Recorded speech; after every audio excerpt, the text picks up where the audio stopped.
আমার শরীরটা বেশি ভালো না, কালকে তুই স্কুলে যাইস না।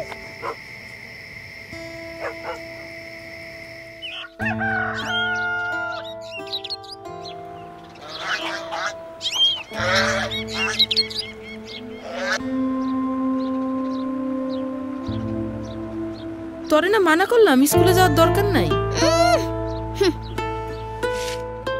কিরে তোর মার না শরীর খারাপ?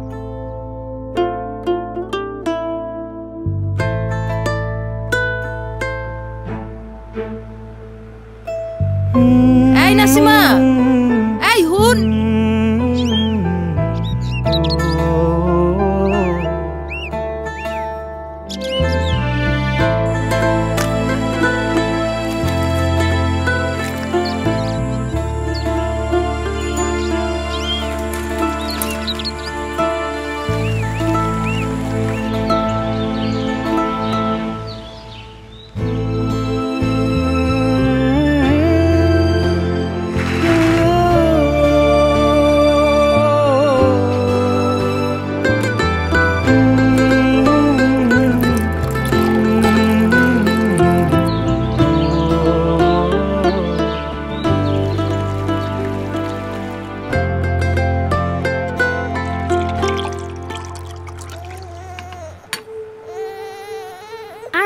স্কুলে না যাইতে, স্কুলে না গেলে তোরা পানি কেমনে খাওয়াইতাম?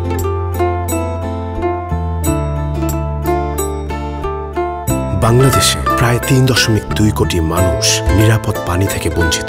এর মধ্যে সবথেকে বেশি ঝুঁকির মধ্যে রয়েছে শিশুরা। গড়ে প্রতি বছর ১ লক্ষ শিশু মারা যাচ্ছে পানিবাহিত রোগের কারণে। এই বছর পিওরিট এবং জাগো ফাউন্ডেশনের যৌথ উদ্যোগে চাচারা ইউনিয়নে ও বোয়ালমারী সরকারি প্রাথমিক বিদ্যালয়ে শুরু হয়েছে নিরাপদ পানির সরবরাহ নিশ্চিত করার যাত্রা। উদ্দেশ্য একটাই, প্রতিটি শিশু যেন পায় নিরাপদ পানির সুরক্ষা।